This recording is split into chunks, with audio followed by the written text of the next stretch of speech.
अस्सलाम वालेकुम वरहमतुल्लाहि वबरकातुहू। मैं हूं प्रोफेसर मोहम्मद उमान अकरम और आज हम MGT 603 स्ट्रेटेजिक मैनेजमेंट का लेक्चर नंबर 4 देखेंगे। और लेक्चर शुरू करने से पहले मैं यही कहूँगा कि जिन्होंने अभी तक मेरे चैनल को सब्सक्राइब नहीं किया वो जल्दी जल्दी से सब्सक्राइब कर दें। मेरा यूट्यूब चैनल वी विद रुमान है, तो जिन्होंने अभी तक सब्सक्राइब नहीं किया वो सब्सक्राइब कर दे ताकि मेरी लेटेस्ट वीडियो आप तक ईज़िली पहुँच सके।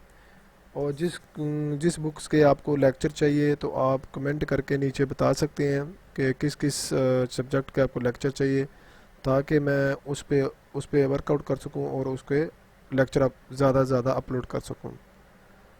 तो जिन्होंने अभी ग्रैंड क्यूज़ आए तो वो करवाने हो तो मेरा व्हाट्सअप नंबर डिस्क्रिप्शन के ऊपर दिया हुआ है, तो वो मुझसे रब्ता कर सकते हैं।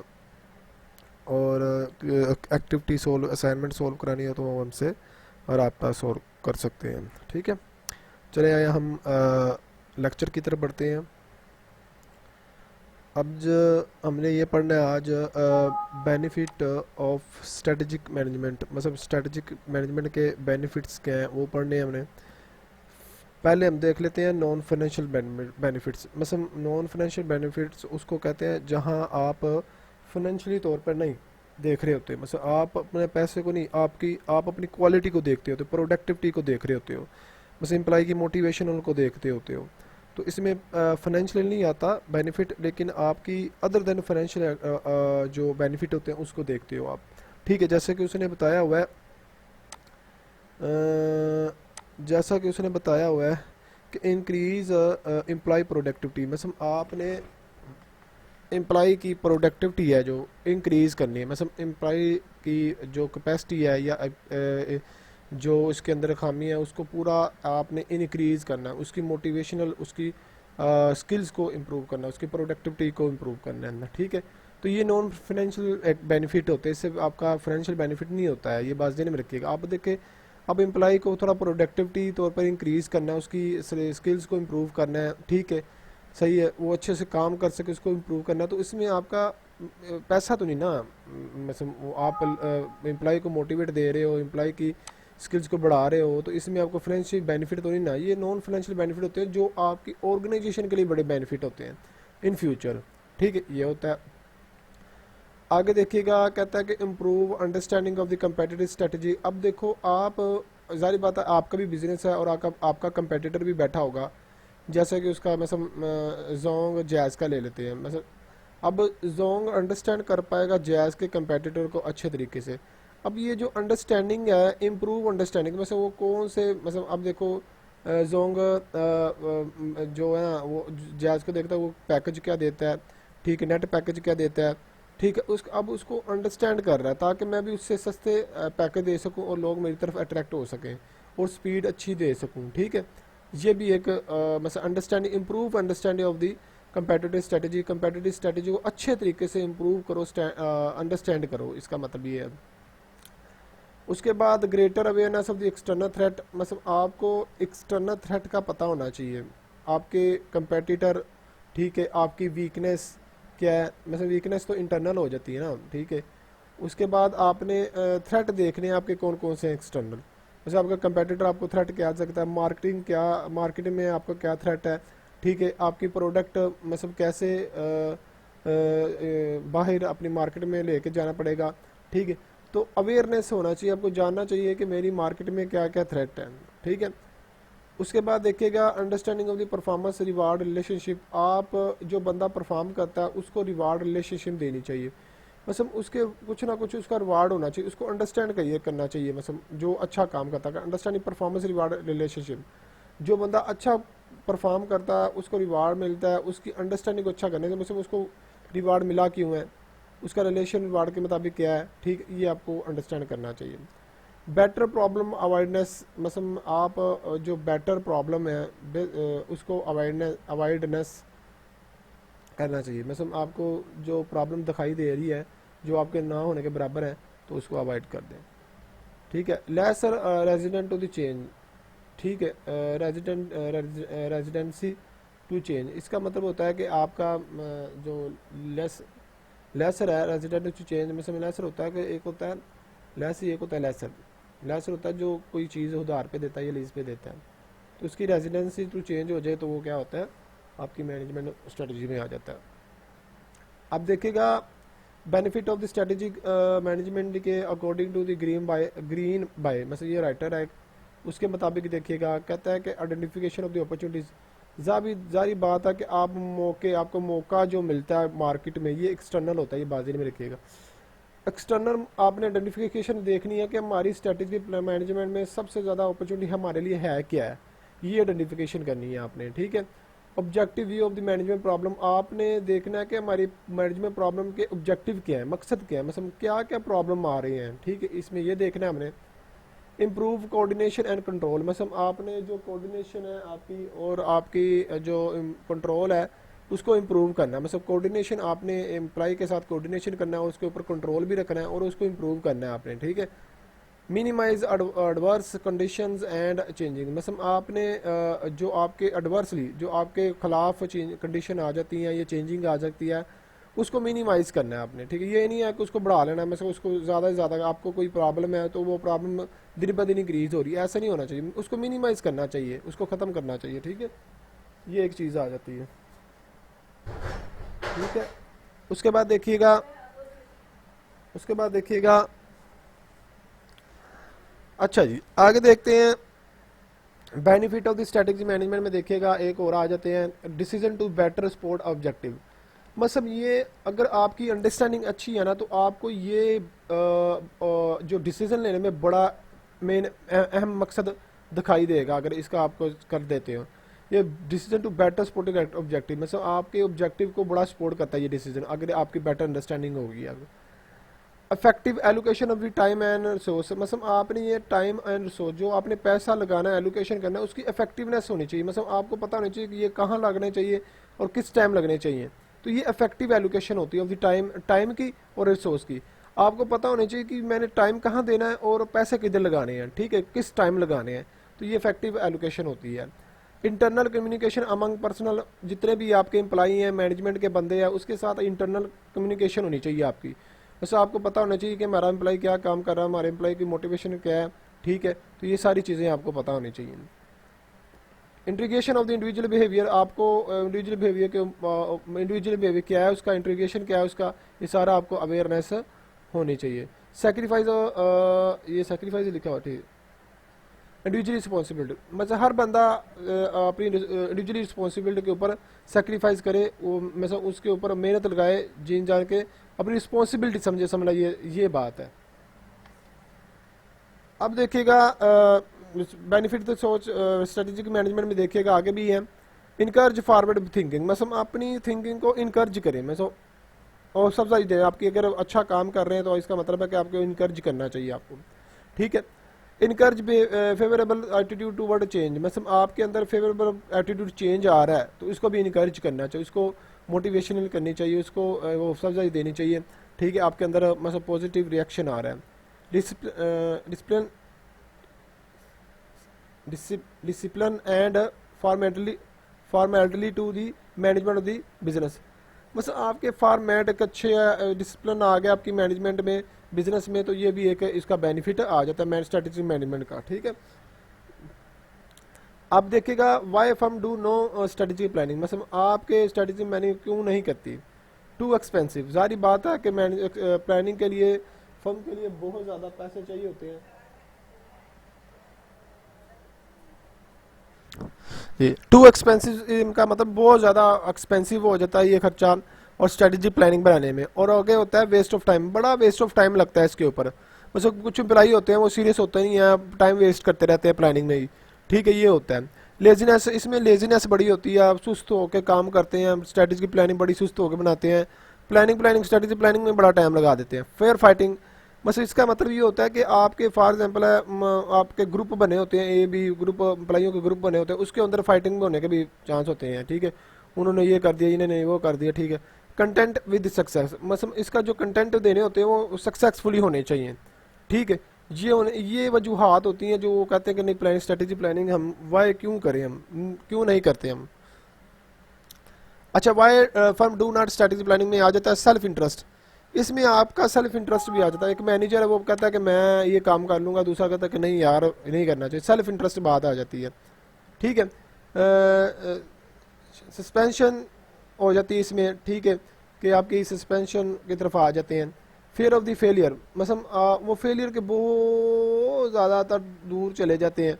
ठीक है, बस हमारी फेलियर फेलियर जो होती है ना वो डरते हैं उससे, failure favour of the failure में उससे हम फेल ना हो जाए। ठीक है, ये बात आ जाती है। Favour of the law unlock, unlock ये भी उसका ये मतलब है, जैसे फेलियर का कंसेप्ट है उसका भी एक ये मतलब है अन जानना नहीं है, मतलब एक बंदे के इल्म के लेमन में नहीं है, इल्म में ही नहीं है उसके काम।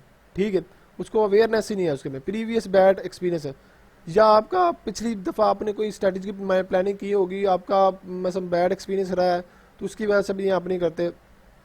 ओवर कॉन्फिडेंस, आपका ओवर कॉन्फिडेंस अक्सर अक्सर का मरवा देता है, आपको पता है कि मैं कर लूँगा एंड एट द एंड होता क्या, कुछ भी नहीं होता।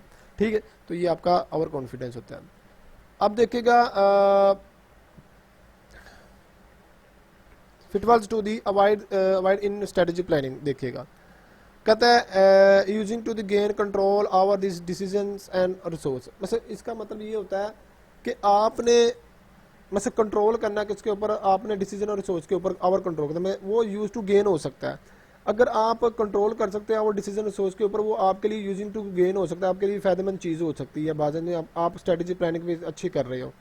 Doing only to satisfy regulatory requirement, आपने क्या करना होता है कि रेगुलेटरी रिक्वायरमेंट के मुताबिक चलना होता है, सेटिस्फाई करना होता है आपने, क्या वो कर रहे हो कि नहीं कर रहे। मगर रेगुलेटरी मतलब लीगली काम जो काम कर रहे होते हैं, रेगुलेटरी रिक्वायरमेंट जो लीगली के तौर पर काम कर रहे हैं, मतलब कानून का को सेटिस्फाई कर रहे हो कि नहीं, मतलब ये ओनली उसको ही करता है। Moving hastily from the mission to the strategy formation, अब इसमें क्या होता है, ये सिर्फ मिशन टू स्ट्रेटेजी फॉर्मेशन के मुताबिक चलता है। मतलब हमारी स्ट्रेटेजी फॉर्मेशन है क्या, उसको मिशन करना होता है, उसको ऑब्जेक्टिव उसको अचीव करना होता है, इसका मतलब ये है। Failing to the communicate to the employ, मतलब आपने कम्युनिकेट एम्प्लॉय के साथ रखनी होती है, फीलिंग रखनी होती है। ठीक है, ये एक बड़ी एक चीज़ होती है इनमें। Institute decision that the conflict with the plan formal plan, अब फार्मल प्लान के ऊपर आपके कन्फ्लिक्ट बहुत ज़्यादा आ सकते हैं। फार्मल प्लान का जो अच्छा प्लान हो सकता है, एक मैनेजमेंट कहता है ये नहीं होना चाहिए, दूसरा कहता है मैनेजर ये नहीं होना चाहिए, तो इसमें कन्फ्लिक्ट बहुत आ जाते हैं। Top management not superlative superlative नहीं, सुपरलेटिव नहीं है, supportive of the process, sorry, supportive of the process, मतलब टॉप मैनेजमेंट इसमें इंटरेस्ट ही नहीं लेती ना, आपको सपोर्ट करती है, तो ये भी एक बड़ी बात होती है। टॉप मैनेजमेंट सपोर्ट करे ना आपको, फिर बड़ी अच्छी बात हो जाती है, आपके प्लान अच्छे हो जाते हैं। आगे देखिएगा इस कुछ और, इस feeling to the understand of the performance measurement, ठीक है, मतलब आपकी अंडरस्टैंडिंग ऑफ परफॉर्मेंस मेजरमेंट होनी चाहिए, फेलिंग हो जाती है इसमें। ठीक है, मतलब पता ही नहीं चलता कि मैनेजमेंट परफॉर्मेंस हो क्या रही है इसमें। ठीक है, अंडरस्टैंड नहीं कर पाते। Delegating to a planner improvement of the manager, मैं डिलीगेट का मतलब ट्रांसफर करना, एक प्लानर को versus improvement of the manager को मतलब एक डिलीगेट कर देते हैं, मतलब एक बंदा प्लान बनाता है या इसको इन्वॉल्वमेंट ऑफ द मैनेजमेंट में कर देते हैं, इन दोनों का डिलीगेट कर इम्प्रूव, मतलब इन दोनों को ट्रांसफर कर देते हैं, मतलब स्ट्रेटेजी प्लान मैनेजमेंट के दिन। Failing to the involve to key personnel, मतलब फेलिंग की जो पर्सनल होते हैं उसके उसको भी आप नहीं आ जाता है। Manager failing to the involve the key person की तरफ आ जाती है, ये इसका ही पॉइंट है। ठीक है, failing to the create collaborating environment, collaborating environment creating नहीं हो पा रही होती, जिसकी वजह से ये गिर जाता है। Formality dates satisfies creativity and flexibility, मतलब इसका क्या होता है, जो क्रिएटिविटी और फ्लेक्सिबिलिटी होती है ना, वो फॉर्मेलिटी ही होती है बस में, बस इसमें कोई वर्कआउट नहीं, काम नहीं होता इसमें। अच्छा, बिजनेस एथिक्स एथिक्स देख लीजिएगा, बिजनेस एथिक्स क्या होते हैं, डेफिनेशन देख लीजिएगा, code of the conduct with organization which guide decision making and the behaviour. अच्छा, बिजनेस एथिक्स में हमेशा बिहेवियर को देखा जाता है और इसके एटीट्यूड को देखा जाता है ऑर्गेनाइजेशन के, कि आपने कोड ऑफ कंडक्ट क्या करना है ऑर्गेनाइजेशन को, अपनी ऑर्गेनाइजेशन को चलाना क्या, किस बिहेवियर के साथ चलाना, क्या आपका डिसीजन होना चाहिए और क्या आपका बिहेवियर होना चाहिए। ठीक है, और उसमें देखेगा good business ethics is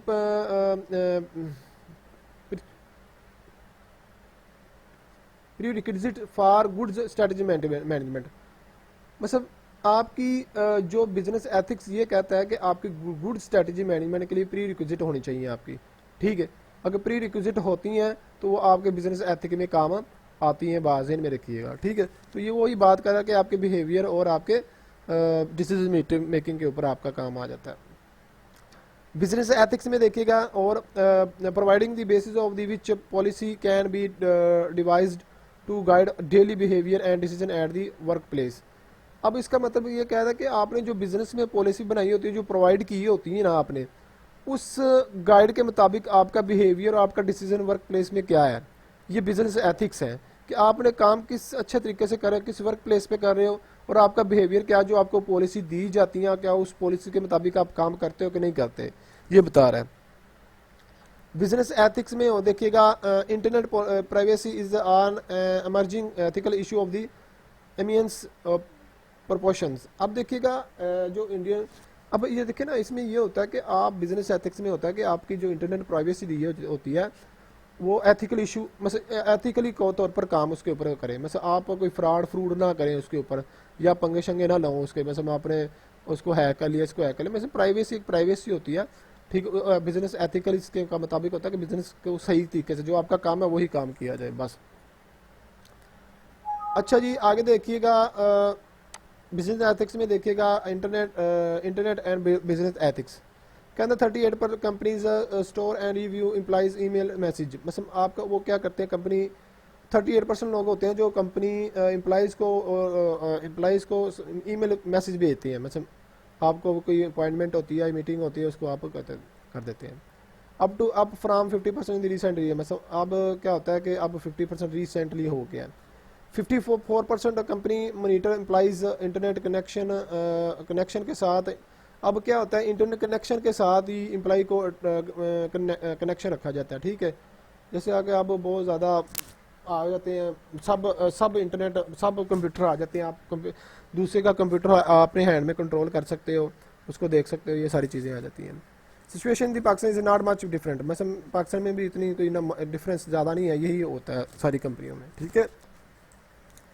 business ethics and strategic management, unethically business action देखिएगा, इन्वायरमेंट मतलब आपका इन्वायरमेंट बहुत ज़्यादा ख़राब होने की होती है अगर अनएथिकली होता है, बिजनेस एथिकल नहीं चलता। मिसलीडिंग लेबलिंग, मतलब फ्रॉड होना बहुत चांस हो जाते हैं, हेरा फेरी बहुत ज़्यादा हो जाती है, और मिसलीडिंग एडवर्टाइजमेंट, आपकी एडवर्टाइजमेंट भी मिसलीडिंग होनी चाहिए, मतलब एडवर्टाइजमेंट कहते करो, आप फ्रॉडियाँ लगाते हो, थोड़े लगाते हो, जितनी एडवर्टाइजमेंट करनी चाहिए उतनी करते नहीं, थोड़ी करके चल भी काम खत्म कर देते, ये फ्रॉड में आ जाता है। उसके बाद देखिएगा अनएथिकल बिजनेस में देखिएगा poor conduct and service safety, मतलब आपको प्रोडक्ट, जो आपका प्रोडक्ट होता है वो होता है, और सर्विस सेफ्टी भी बड़ी कम होती है, पुअर होती है, ठीक है। पेंडिंग एक्सपेंस अकाउंट, जो आपके एक्सपेंस अकाउंट है वो पेंडिंग पड़ जाते हैं, आप पे नहीं करते यार, ठीक है, जिसकी वजह से हो जाता है। Dumping defective product in the marketing, अब प्रोडक्ट जो मार्केट में आपकी प्रोडक्ट है तो वो डिफेक्टिव निकलने लग जाती है, वो मैं समझ कहता है उसमें अवेलेबिलिटी नहीं हो जाती है। इनसाइडर ट्रेडिंग, आप अपने अंदर ही ट्रेडिंग करने लग जाते हैं, मतलब जो आपके सब ब्रांचेज होती हैं ना उसके अंदर ही आप करने लग जाते हो ट्रेडिंग, ठीक है, अंदर अंदर इसे चीज़ भेजते हैं, बाहर जाने नहीं देते हैं। Business borders leading to the global village, देखिएगा इसमें ये होता है कि कंपनी शुड बी इंटरनेशनल और मल्टीनेशनल, मतलब कंपनी एक तो या तो इंटरनेशनल हो सकती है या आपकी मल्टीनेशनल हो सकती है। इंटरनेशनल होती है जो पूरे वर्ल्ड में हो, और मल्टीनेशनल होती है जो चंद ममालिक में हो, मतलब पाकिस्तान, दुबई, इंडिया, मतलब इस 4-5 मुल्कों में उसे मल्टीनेशनल कहते हैं। होस्ट कंट्री, जो होस्ट कंट्री कर रहा होता है, जिस कंट्री में उसकी फैक्ट्री होती है वो होस्ट कंट्री होता है। पेरेंट कंपनी होती है जिसको खरीदा होता है, मतलब आपने, अब देखिएगा फॉर एग्जाम्पल जैसे जोंग जैज़ है, जैज़ पेरेंट कंपनी है, उसने खरीद लिया भारत को, वो उसकी होस्ट कंपनी हो जाएगी, मतलब होस्ट कंट्री नहीं हो, सब्सिडी कंपनी हो जाएगी, मतलब अब 50% से ऊपर शेयर खरीदने चाहिए इसके, तो ये आपकी आ जाती है, ठीक है। Implementation strategy become more tendency, देखिएगा कल्चर वेरिएबल आ जाता है आपका, ठीक है। कल्चर वेरिएबल में बहुत ज़्यादा फर्क है, नाम्स आ जाती हैं, वैल्यूज़ आ जाती है, वर्क एथिक्स आ जाते हैं आपके, ठीक है। आपकी वैल्यू में बड़ा फर्क पड़ सकता है, वर्क एथिक्स में बड़ा काम पड़ जाता है, तो कल्चर वेरिएबल की सारी बात है, आपने इम्प्लीमेंटेशन करनी है nature of the global competition में, तो बड़ा फ़र्क पड़ता है, ठीक है। रसूमात में बड़ा फ़र्क पड़ जाता है इसमें हर कल्चर में। Benefit of the international operation में देखिएगा, spread economic risk over the wider market, जारी बात है जितनी बड़ी मार्केट होगी उतना रिस्क फैलता जाएगा, रिड्यूस यूनिट कास्ट, आपका रिस्क रिड्यूस होता जाएगा, ठीक है। ऑब्जर्व सक्सेस कैपेसिटी, आपकी ऑब्जर्व सक्सेस कैपेसिटी है ना वो भी बढ़ती जाएगी आपकी। बेनिफिट इंटरनेशनल देखिएगा, रिड्यूस ट्रैफिक, लो टैक्सेस, टैक्सेस बड़े आपके लो होने लग जाएंगे, इकोनॉमिक सेल बड़ा आपका बढ़ता जाएगा। सारी बात इंटरनेशनल जब भी जाएंगे तो उसको हर लोग जाने लग जाएगा आपको। कंपटीशन में भी लेस इंटेंसिव, कंपटीशन बहुत ज़्यादा में भी कम होने लग जाए जब आप इंटरनेशनल में जाएँ। होता है ज़्यादा, लेकिन आपकी ब्रांड हो जाते ना मेन, तो वो उसमें बड़ा काम हो जाता है। सही लो कास्ट प्रोडक्शन फैसिलिटी, आपकी प्रोडक्शन कास्ट बड़ी कम होने लग जाती है। Drawback in the international operational complication from the different monetary system, आपका सिस्टम बड़ा कम्प्लिकेशन हो जाता है। सारी बात है, वर्ल्ड वाइड आपने प्रोडक्ट बेचनी है तो आपका कम्प्लिकेशन तो हो ही आ। हार्डली कम्युनिकेशन, आप बहुत ज़्यादा हार्डली कम्युनिकेशन कर पा रहे होते हो। Opticals in effective management of the personal, आपकी पर्सनल मैनेजमेंट में बहुत ज़्यादा रुकावटें होती है, आपको स्किल्स मैनेजमेंट नहीं मिलती है, ये बड़ी बात है। ड्रॉबैक ऑपरेशन में भी देखिएगा, different social culture, democratic legally force might case difficulty combination, ये सारी चीज़ें होती है कल्चर सोशल में बाकायदा ड्रॉबैक होती हैं, ये आती हैं कम्युनिकेशन में। जैसे कल्चर में कम्युनिकेशन, डेमोक्रेसी में, लीगली फोर्स में, foreign competition and is weakness should be understand. वैसे फॉरेन वीक कंपटीशन को आप समझ नहीं पा रहे होते हैं, ये बड़ी वीकनेस होती है। तो ये था आज का लेक्चर। जिन्होंने अभी तक मेरे चैनल को सब्सक्राइब किया वो जल्दी जल्दी से सब्सक्राइब कर ले ताकि मेरी लेटेस्ट वीडियो आपको ईजी तक पहुंच सके।